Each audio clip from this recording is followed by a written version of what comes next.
Okay, so tonight we're going to take a look at some topics that are involved in the carbohydrate chapter. And before we get to carbohydrates sort of themselves, we want to take a look at a little bit of what are known as enantiomers.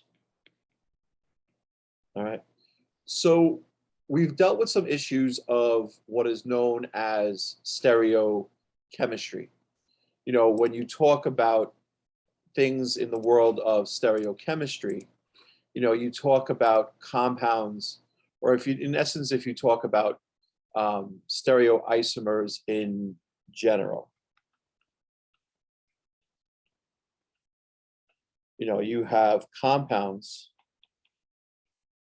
with the same chemical formula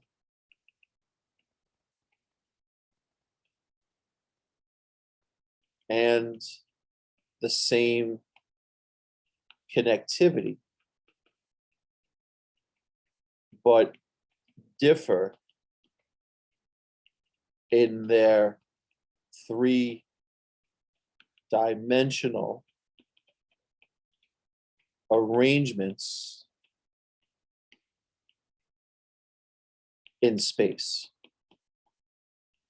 Now, in fact, cis and trans isomers, which we saw in previous chapter with our discussion of alkenes, they really fall under the category of stereoisomers as well. Same chemical formula, same connectivity, different three-dimensional arrangement. Hydrogens on the same side of the double bond, cis. Hydrogens on opposite sides of the double bond, trans. In this chapter, the type of stereoisomer that we focus on, which I mentioned above, is what are known as enantiomers. So in terms of a definition, what are enantiomers? They are stereoisomers that are non-superimposable mirror images of each other.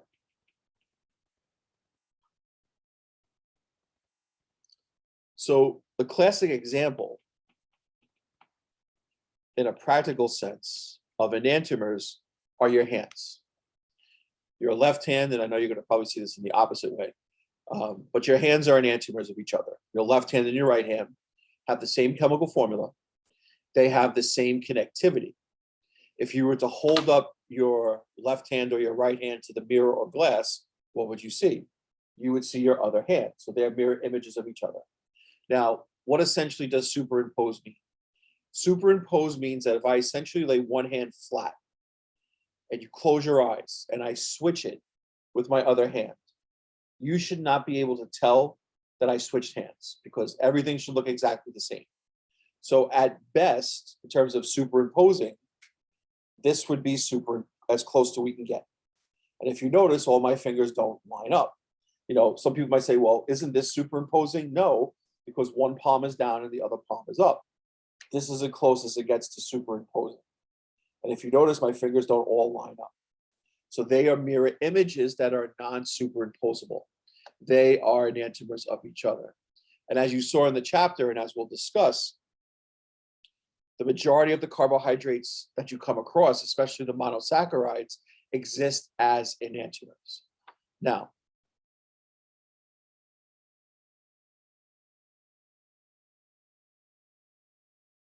enantiomers exist if an organic compound is chiral. So if you take a look at an organic compound and you deem it to be chiral, that means that not only does that version that you're looking at exist, but there is also a non-superimposable mirror image that exists as well. Now, what is the true definition of being chiral? Well, chiral compounds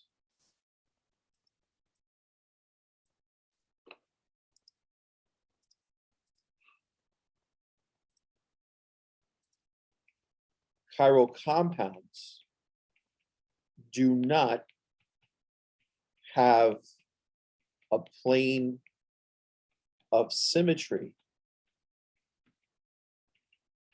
in their structure. So going back to the days of geometry, what's a plane of symmetry? A plane of symmetry is a plane that cuts something in half so that the two halves generated are mirror images of each other. The true definition of an organic compound being chiral is if it doesn't have a plane of symmetry in its structure. However, an organic compound is usually chiral if it contains at least one chiral carbon. Now, the reason why I say usually chiral is because if you have one chiral carbon, and we'll define what that is in a moment, the organic compound has to be chiral. But it turns out that you could have organic compounds that have more than one chiral carbon, but yet those compounds can have a plane of symmetry. And we'll talk about that. If an organic compound is not chiral, then an organic compound is achiral. We'll mention that in a few moments. But it's possible that if you have multiple chiral carbons, the compound could still have a plane of symmetry. And therefore, the compound could be achiral. So what defines chiral carbon? Or what's a chiral carbon? It's a carbon atom that has 4 different atoms or groups of atoms attached to it.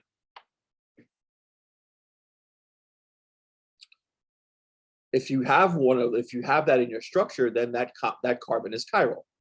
And there could be multiple chiral carbons in the structure. And one of the reasons why it's usually a good predictor of an organic compound being chiral is because these carbons have a tetrahedral geometry. And, it's when you have tetrahedral geometries, it becomes tougher and tougher to find to have planes of symmetry. All right. So let's take a look at a couple of examples of finding chiral carbons. And we'll take a look at 13.62. Identify the chiral carbons in the structure. And if there are any, because maybe there's none. All right. So let's take a look at letter A. CH3, CH to CH3, and then OCH3. Okay. So basically, the way you want to do this is you want to take one carbon at a time and see if there are 4 different atoms or groups of atoms attached to it. Now, there are some shortcuts that you can absolutely take advantage of. And the first one is that CH3 carbons can never be chiral. So this one here, and that one there are all ruled out. And the reason why CH3 carbons can never be chiral is because they have 3 hydrogens attached to them. So you can't have 4 different atoms or groups of atoms if you have 3 hydrogens that are attached. Along similar lines, what other type of carbon in a sense can never be chiral? A CH2 carbon can never be chiral. All right. So in this case, that leaves us with one possibility, and that's the carbon in the middle. So if you're doing this right, what are the 4 different things attached to the carbon in the middle? Well, one of them is hydrogen. The other one is the OCH3 at the top. Now, what some students might do is they might say, oh, this carbon has 2 carbons attached to it. And that's true, but I would look at them both as CH3s. And you'll see that why that's important as we sort of get to our next example and such like that. It turns out that these 2 things to the left and to the right are exactly the same. So the C in the middle is not chiral. And in fact, this structure has no chiral carbons, and therefore it's actually classified as achiral. This organic compound is achiral. So what does it mean? It means that itself and its mirror image are not actually isomers. They are identical to each other. Because if you were to actually be able to reach into the mirror and take out that mirror image and try to superimpose it with the originals, with the other structure, you could. They would be superimposable. And therefore, they're not isomers of each other. They're exactly the same. So in this case, this has no chiral carbons, so the structure is achiral. One thing I also want to mention for our course is that if you find one chiral carbon, you can assume that the compound is going to be chiral. I know I mentioned that if you have two or more, it's possible that it might not be chiral because it could have a plane of symmetry. In this course, if you find one chiral carbon, then you could assume it to be chiral. That's fine. All right. Let's take a look at letter B. So CH3, CH with an OH, C double bond O, CH3. So based on what we talked about before, the two CH3 carbons we can get rid of right away. We know they can't be chiral. Here's another shortcut. If you have a carbon atom in a double or triple bond, carbon atoms in a double or triple bond can never be chiral. Why? Well, if you think about a double bond like you have here, what's the maximum number of different things you could have attached to you? It's not 4, it's only 3. And in order for a carbon to be chiral, it's got to have 4 different atoms or groups of atoms attached to it. So carbon atoms in double or triple bonds can never be chiral. So what about the CH here? Well, what are the 4 things attached to it? H, OH. Now, again, you might say, well, isn't this carbon and carbon? That's true. But here's the right way to look at it. CH3, and then C double bond O, CH3. Are those 4 different atoms or groups of atoms? And the answer is yes. So that carbon is chiral. All right. So that's a little bit about finding chiral carbons. All right. So chiral compounds are often drawn as Fischer projections.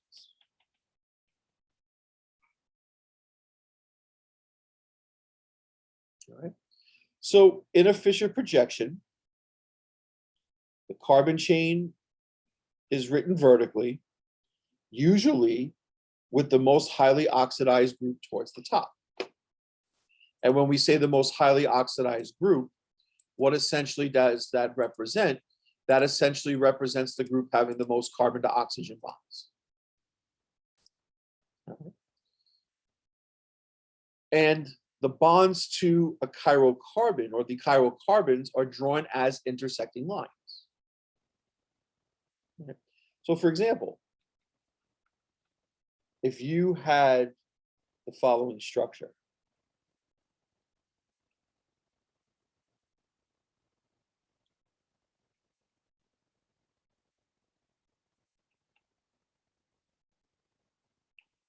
we could draw this as a Fischer projection as follows.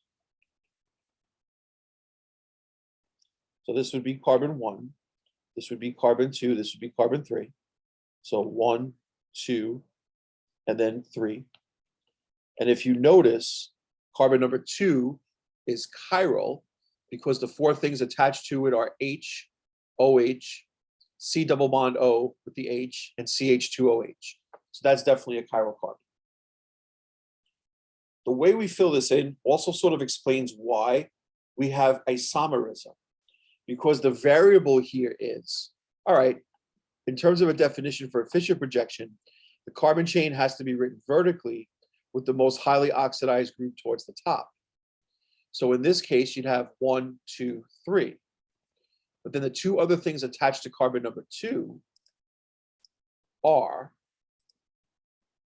H, and OH. Now, how do we fill those in? Okay. Well, a little bit of arbitrariness here, because one way you could fill that in would be the OH to the left and the H to the right. But why couldn't you do it the other way around? And the answer is you absolutely could. One of the things that's often talked about with Fischer projections is how to draw the enantiomer of a chiral compound. And the mirror that's often used in drawing these enantiomers is a vertical mirror.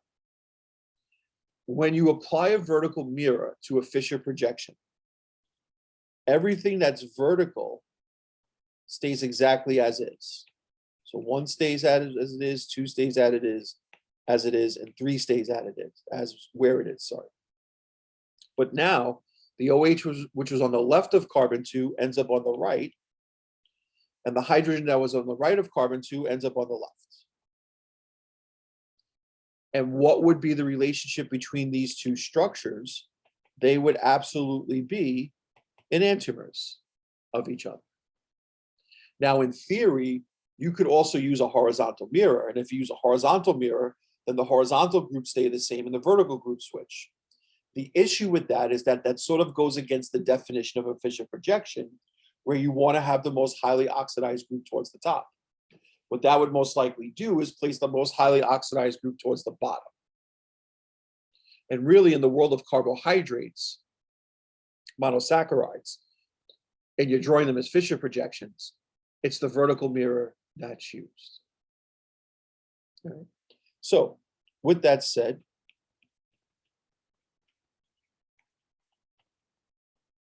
let's start to talk about our monosaccharides. They are the basic units of carbohydrates. They make up the larger carbohydrates, disaccharides, and polysaccharides. Monosaccharides essentially consist of a chain of 3 to 6 carbons, with one of them in a C double bond O group, and the rest attached to one OH group each. And it's sort of this general definition that brings us to the way that monosaccharides are classified. And essentially, when you look at the classification of monosaccharides, basically, you've got essentially, one word with 2 parts. The first part reflects the type of C double bond O group. First possibility is what is known as an aldose. As the name implies, aldehyde. C double bond O with a hydrogen attached to it. And what we find is that it's the first carbon in the chain. And that should make sense, because when we talked about aldehydes in the previous chapter, where do we find them? We find them on an end of a chain. Second, you have what is known as a ketose. And when you think about a ketose, what type of functionality do we think of? We think of a ketone. Now here, in essence, it could be at different locations. But what we find for monosaccharides is that essentially it's the second carbon in the chain. So the first part describes the type of C double bond O group in the word to classify a monosaccharide. The second part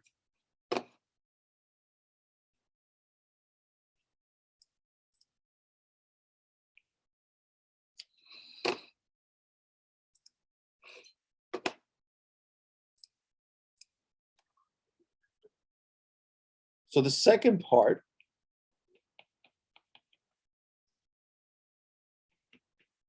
reflects the length of the carbon chain.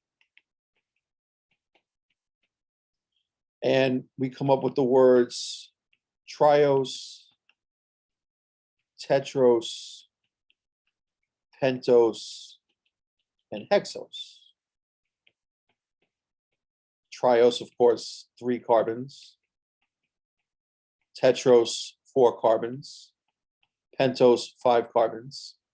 Hexose, 6 carbons. So with the term used to classify the monosaccharide, plus knowing that every other carbon besides the C double bond O1 has 1 OH group attached to them each, really allows us to sort of come up with structures of monosaccharides. So for example, if you have something like an aldopentose, now there are definitely different possible structures you can draw, but one acceptable structure would be the following.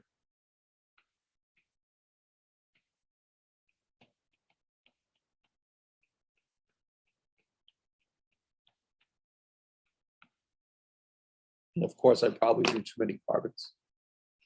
Sorry about that. Because I think I drew 6, because 6 is usually the magic number, but I chose 5. So 1, 2, 3, 4, yeah, and then 5. So aldo, aldehyde, first carbon in the chain. And for Fischer projection, which is really how most of the open chain monosaccharides are drawn, and we'll mention why in a moment, should be the first carbon in the chain. And then carbons 2, 3, 4, and 5 would each have 1 OH group each. Now, again, there's a lot of different structures of aldopentoses you can draw. This is one of them. Now, the reason why I've chosen to draw it as a Fischer projection and why they're often drawn as Fischer projections is because if you look at carbons 2, 3, and 4, carbons 2, 3, and 4 are what? They're chiral. They each have 4 different atoms or groups of atoms attached to them. Okay. Now, we distinguish between enantiomers of a monosaccharide by indicating one as the D version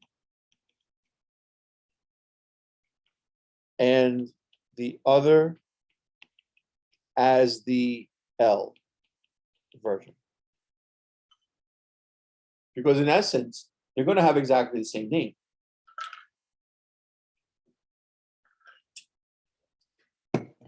How do we distinguish one enantiomer from the other?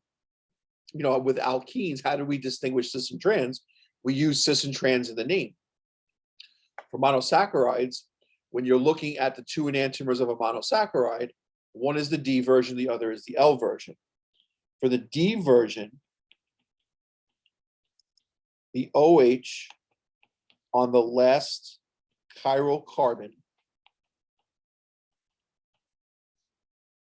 is to the right. And for the L version, the OH on the last chiral carbon is to the left. So here, if we're going to classify this aldopentose as a D or an L version, which carbon should be the one that we should be looking at? Well, the last carbon in the chain is carbon 5, but that carbon's not chiral. The last chiral carbon is actually the one above it, which is carbon 4. And for carbon 4, that OH is pointing to the right.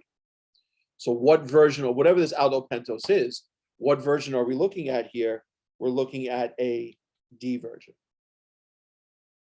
Now, what would the L version look like? So we can use a vertical mirror. Everything vertical would stay exactly the same. And everything horizontal switches. Not just the OH and H on the last chiral carbon, the OHs and the Hs on carbons 2, 3, 4, and 5. So for 2, OH to the left, H to the right. For carbon 3, H to the left, OH to the right. Carbon 4, OH to the left, H to the right. To classify this version, we're still going to use the same carbon number, which is 4. That's the last chiral carbon. But this time, the OH group is to the left of that chiral carbon. And therefore, this enantiomer would be classified as L.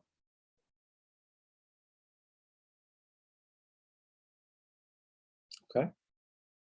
The only type of monosaccharide, in essence, where you don't have D or L versions are your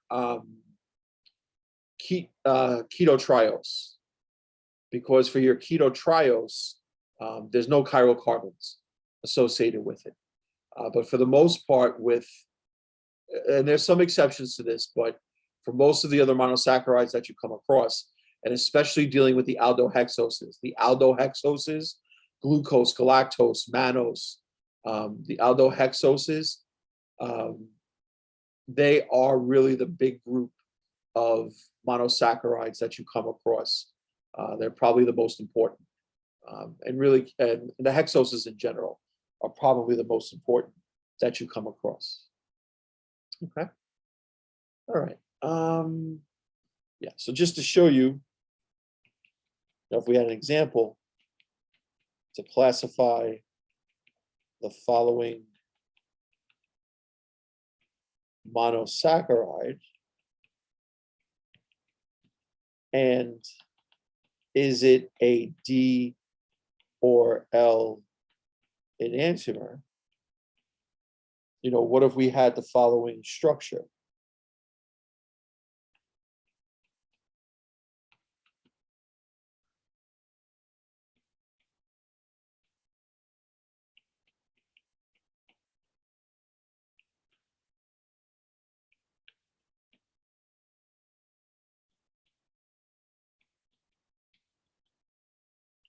So first off, in terms of classification, we have 1, 2, 3, 4, 5, 6. So 6 carbons would lead us to a classification of a hexose. Now, is it an aldohexose or is it keto hexose? The C double bond O carbon is carbon number 2, where the C double bond O carbon has 2 other carbons attached to it. And because the C double bond O carbon has 2 other carbons attached to it, it is definitely a ketone. So this would be a keto hexose. And then for the D or L enantiomer, which one of those carbons should we be looking at? We should be looking at the last chiral carbon, which is what carbon number? 5. And because the OH is going to the left of carbon 5, this essentially would be an L version or an L enantiomer. All right. Now, it turns out that most of the time, monosaccharides and carbohydrates in general exist as cyclic or ring structures known as Haworth structures.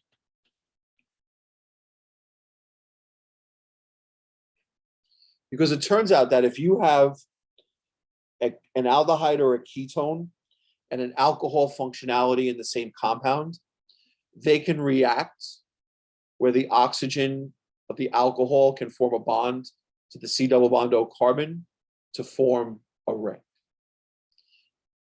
The interesting part is that in many instances, the oxygen of the OH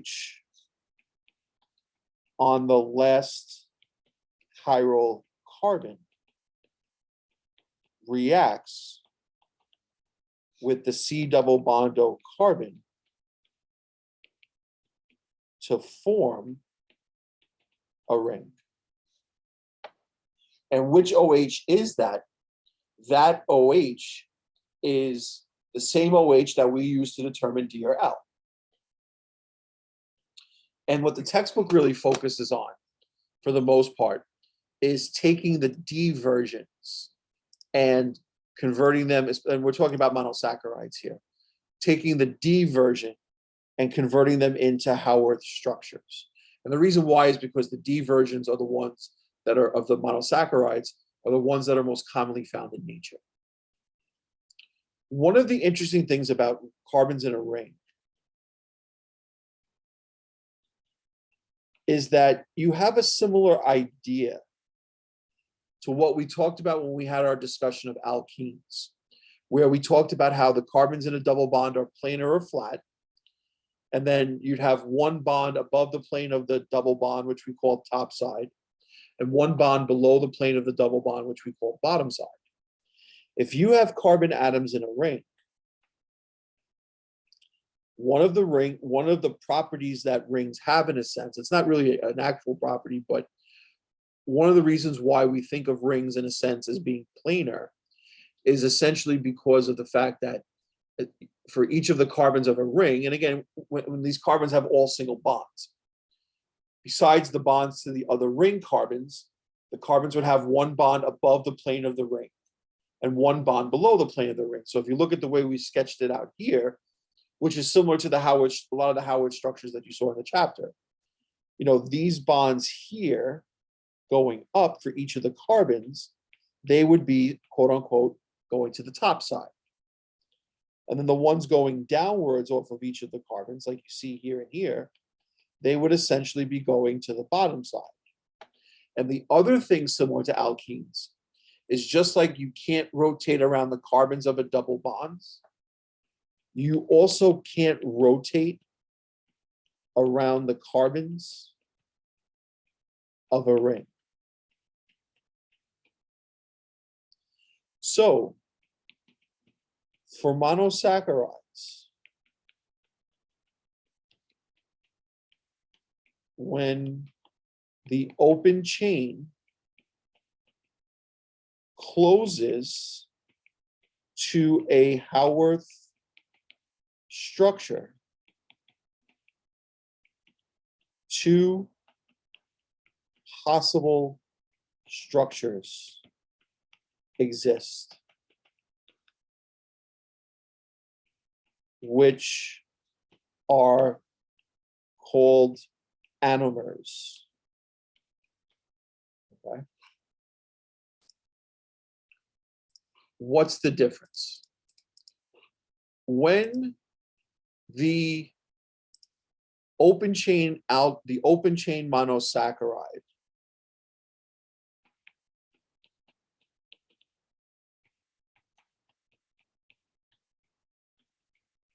closes,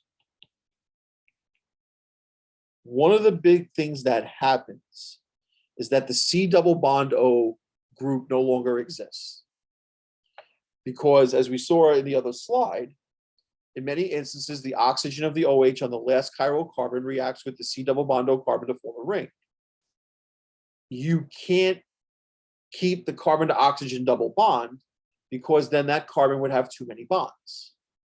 So the C double bond O oxygen becomes OH. And in fact, there are two possible directions for this OH.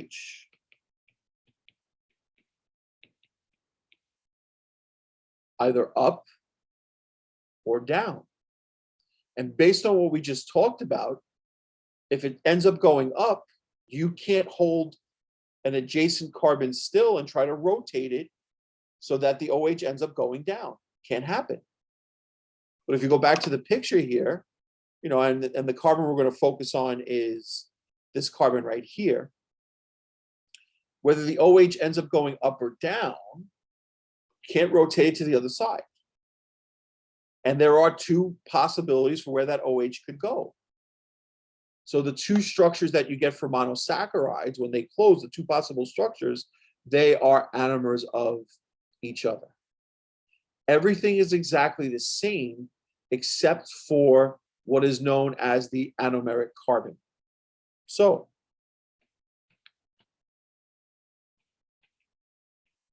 what's the anomeric carbon? Essentially, it's the former C double bond O carbon. And one way to always pick it out is that it is always to the right of the oxygen in the ring.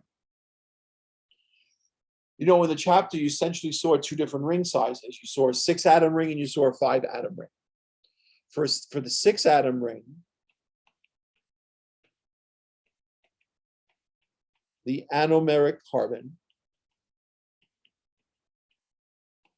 is essentially carbon number 1. For the 5-atom ring,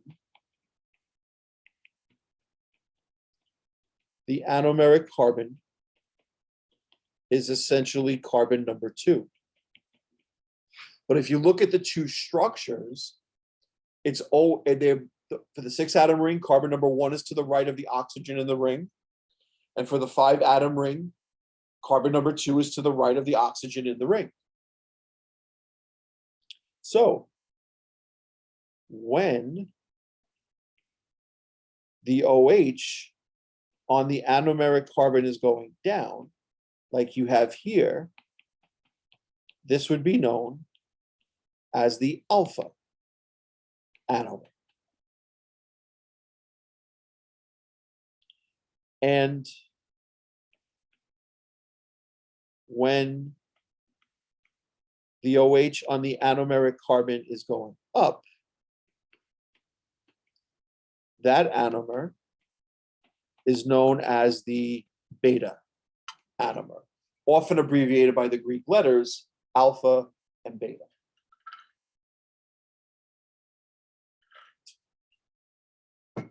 So you look at alpha D-glucose, beta D-glucose.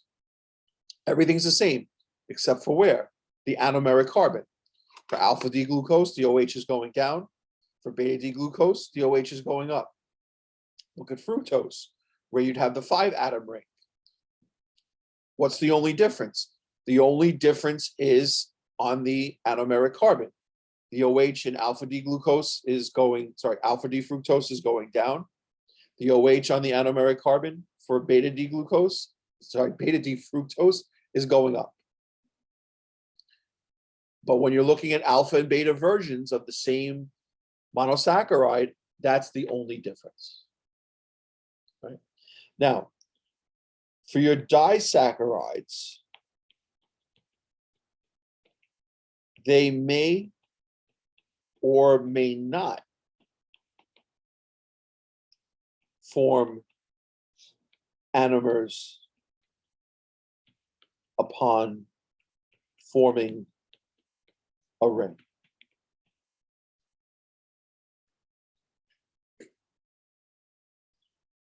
In the textbook where they talked about lactose, lactose, when the ring forms, you get alpha lactose and you get beta lactose for maltose as well. But then you saw sucrose, and for sucrose, there's no alpha and beta forms. There's just sucrose. So hopefully we'll have time to talk a little bit about that. So for monosaccharides, when they form those rings, always alpha beta forms. Disaccharides might get alpha beta forms when the ring, the open chain closes, or you might just get one. All right. One of the big things that's discussed about with carbohydrates, not only monosaccharides, but carbohydrates in general, is what are known as reducing sugars. And essentially, these are carbohydrates that are able to undergo oxidation. And the reason why they're called reducing sugars is that they reduce the other substance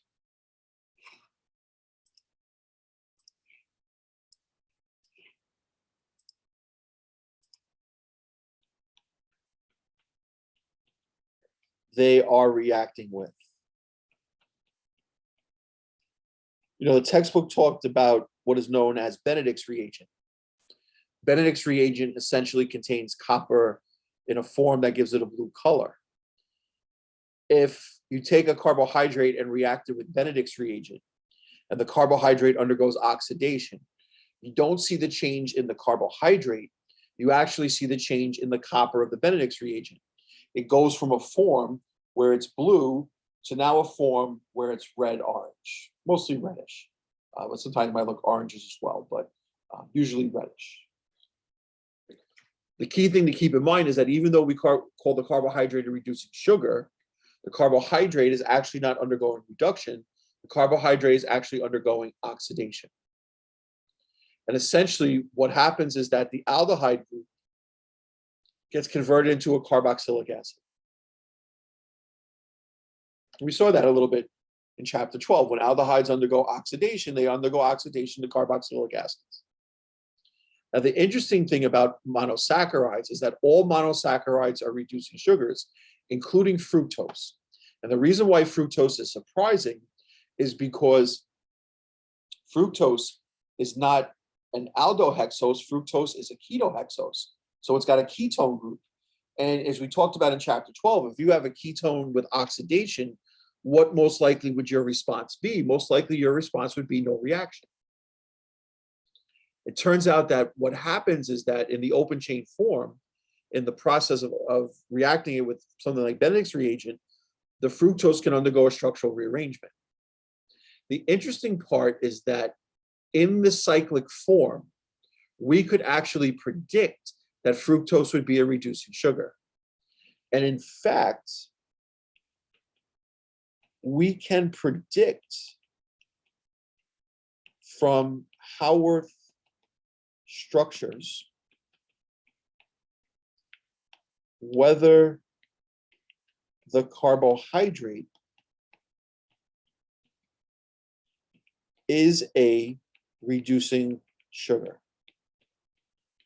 Because what's not there is the C double bond O group. Remember, it's no longer there. It was used to form the ring. But nevertheless, we can predict from a Haworth structure whether the carbohydrate is reducing sugar. And we look for what is known as a free OH group on an anomeric carbon. Now we know where the anomeric carbon is. It's the one to the right of the oxygen. But what makes a free OH group? So let me show you the structure of alpha D fructose. So you've got oxygen, carbon, carbon, carbon, carbon here. Then you've got CH2OH. Then you've got H and OH, OH and H, and then you've got OH and CH2OH. So where is the anomeric carbon? The anomeric carbon is to the right of the oxygen. So the anomeric carbon's right here.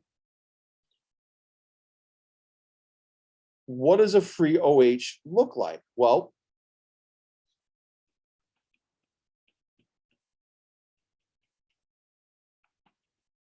essentially, looks like OH. So this OH here is classified as a free OH. When is an OH not free? An OH is not free when it's no longer in the form of OH, because that oxygen is involved in another linkage or in a linkage to another monosaccharide.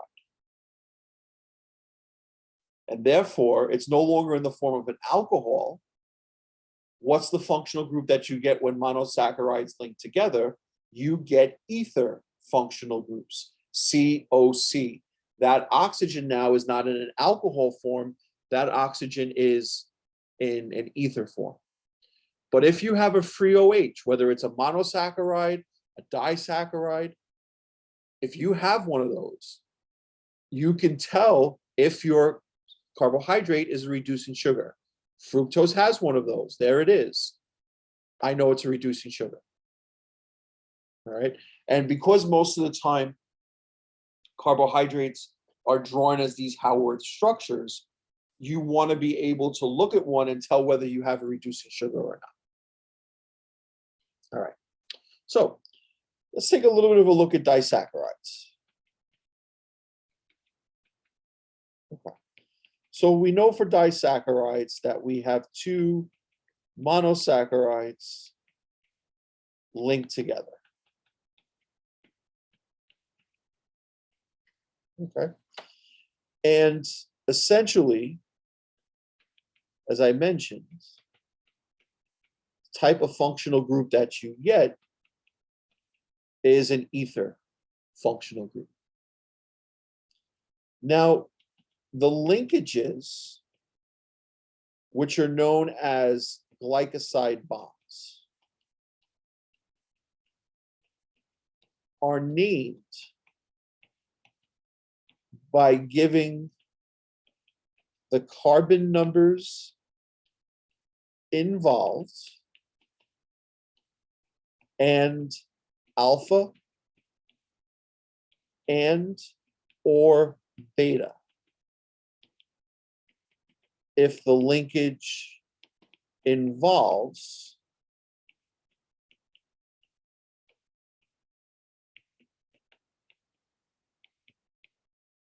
an anomeric carbon or anomeric carbons. The difference really is that when the linkage involves one anomeric carbon and not both, because remember, each monosaccharide is going to have one anomeric carbon. So if you have a disaccharide, there are essentially two anomeric carbons. If the linkage involves one anomeric carbon, then essentially a couple things are true. You're going to have alpha and beta forms for that disaccharide, and it's also going to be a reducing sugar.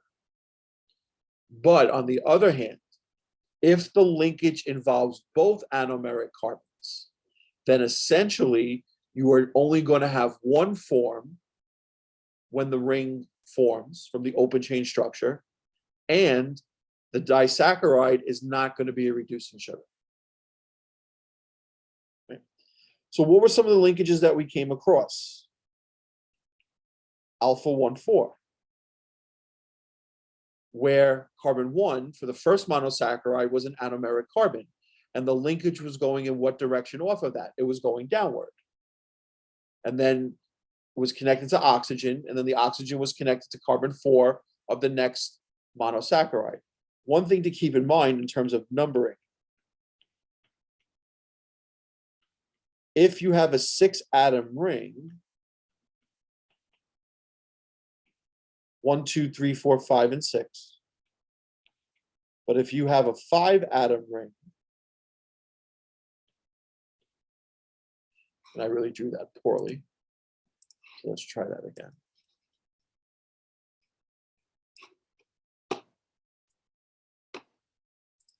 But if you have a 5-atom ring,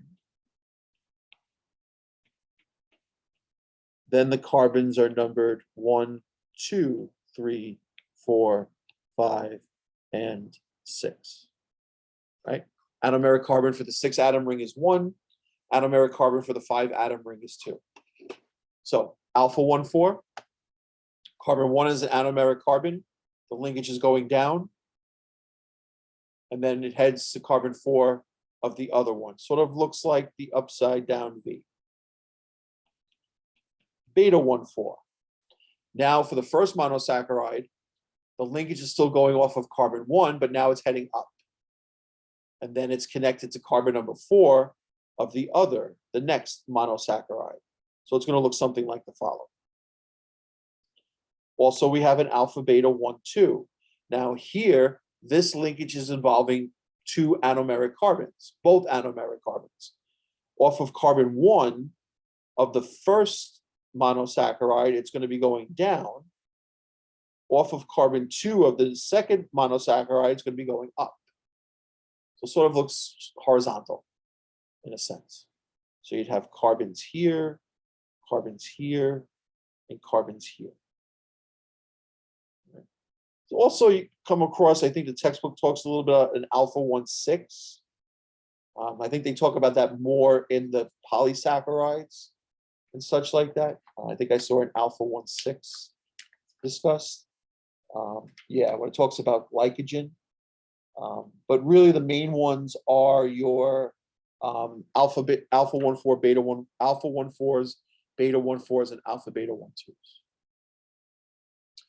Just to mention the other thing that I talked about, if you have a free OH on an anomeric carbon, it tells you whether the disaccharide is an alpha or beta anomer, and it indicates that the disaccharide is a reducing sugar.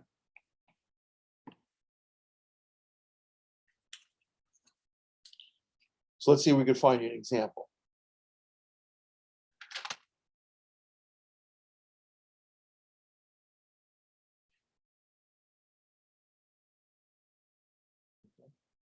So,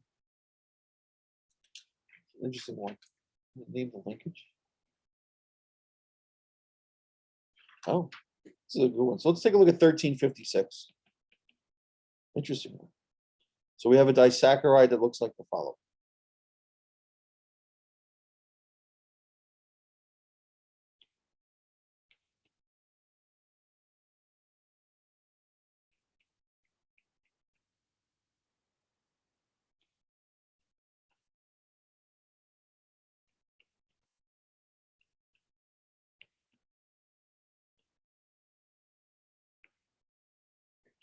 And I'm so used to drawing out the carbons, but I don't think you'll see that too much. So I'm going to stick to the line angle stuff.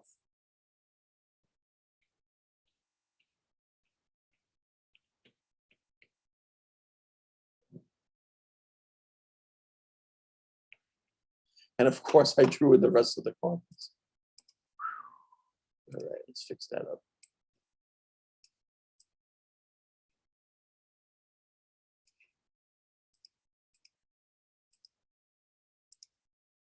So down, down, and then over. So, all right, there we go. So CH2OH, H, OH, OH, H, OH, H. All right. Couple questions with this one. First off, and I'm not going to do all the parts of it, but here are the key ones. Name the linkage. Now, actually, this is a linkage we didn't talk about. All right. So this is a linkage we didn't really talk about so much. So how would we name it? You know, we're going to give the carbon numbers involved and alpha and or beta if it involves an anomeric carbon or anomeric carbons. For the first monosaccharide of the system on the top, we have carbon 1, carbon 2. So one carbon that's involved in the linkage is carbon number 2. Then for the second monosaccharide on the bottom, carbon number 1 is involved in the linkage. Okay. Now, how would I name this linkage? Well, is either one of these an anomeric carbon? Carbon 1 is an anomeric carbon. All right. And interesting, I probably look at this. I would usually probably consider this the first monosaccharide. And I would consider the one on the top the second. And I'll explain why in a moment. Well, actually, one reason why is that the linkage should go from the first monosaccharide to the second monosaccharide. Okay, so you might argue, why is it the top one? So we'll get to the reason why in a moment. Sorry. Carbon 1, though, is an anomeric carbon, and the linkage is going in what direction? Off that's going up. So to name the linkage here, we would classify this as a beta 1, 2.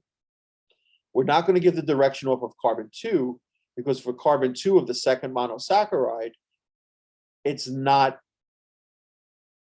the anomeric carbon. So we don't have to give the direction. But carbon 1 is the anomeric carbon for the first monosaccharide, and we give the direction of it. So this one would be named as a beta 1, 2. All right. Second, is this an alpha anomer, a beta anomer, or neither one? And then number 3, because we can address this at the same time, is this disaccharide a reducing sugar? Because again, we can answer both these questions by looking for the same thing. All right. So what are we looking for? We're looking for a free OH on an anomeric carbon. So where are the 2 anomeric carbons? Well, one anomeric carbon is right here. Do we have a free OH there? No, because that oxygen off of carbon 1 is involved in the linkage. For the other monosaccharide, where's the anomeric carbon? It's right here. Does that have a free OH? And the answer is absolutely yes. And what that also indicates to me is that that has to be the second monosaccharide, because the first monosaccharide essentially is not going to have the free OH. The first monosaccharide is going to essentially usually use that oxygen on that anomeric carbon to form a linkage, a bond to the second monosaccharide. So that's why I would call it a beta 1, 2. And sort of identify the bottom one as the first monosaccharide and the top one as the second. Because the OH here is going down, it tells us that this is an alpha anomer. If I was going to draw the beta anomer of this, everything here would stay exactly the same. Except instead of this OH going down, this OH would be going up. And that hydrogen would be going down. But everything else would stay exactly the same. And then finally, is this disaccharide a reducing sugar? Well, because we have a free OH on an anomeric carbon, the answer should be yes. Okay. All right, so I hope that helps in terms of your learning of carbohydrates, and we'll see you next time. Stay well, everybody.